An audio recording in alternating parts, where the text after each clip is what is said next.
இது ஒரு வரலாற்று பதிவு, கேளுங்க.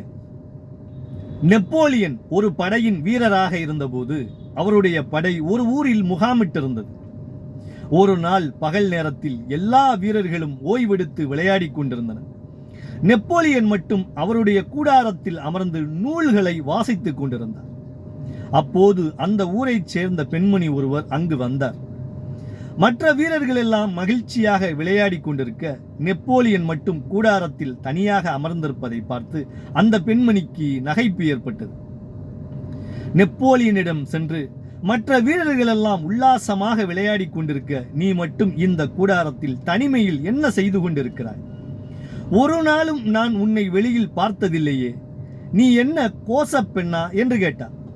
அதற்கு நெப்போலியனிடமிருந்து எந்த பதிலும் வரவில்லை. சரியாக 12 ஆண்டுகள் கழித்து பிரெஞ்சு படைக்கு பேரரசராக மாறிப்போனார் நெப்போலியன். ஒரு நாள் தன்னுடைய படைகளை அழைத்துக் கொண்டு முன்னர் முகாமிட்டிருந்த அந்த ஊரை கடந்து செல்ல நேரிட்டது.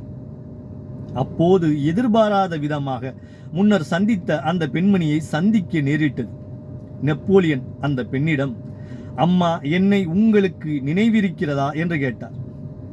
அதற்கு அந்த பெண்மணியோ சற்று யோசித்து விட்டு, முன்னர் எப்போதோ உங்களை பார்த்த நினைவிருக்கிறது என்றார்.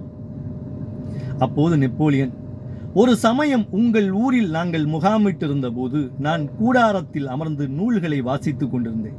அப்போது நீங்கள் என்னிடம் வந்து, மற்ற வீரர்கள் எல்லாம் விளையாடி கொண்டிருக்க நீ மட்டும் இந்த கூடாரத்தில் முடங்கி கிடக்கிறாயே, நீ என்ன கோச பெண்ணா என்று என்னை பார்த்து நீங்கள் வினவினீர்கள். அவன்தான் நான். மற்ற வீரர்களைப் போல நானும் விளையாடி கொண்டிருந்தால் இன்று அவர்களைப் போல நானும் காணாமல் போயிருப்பேன். இந்த பிரெஞ்சு படைக்கு பேர் அரசனாக மாறியிருக்க முடியாது என்று சொல்லி முடித்தார் நெப்போலியன்.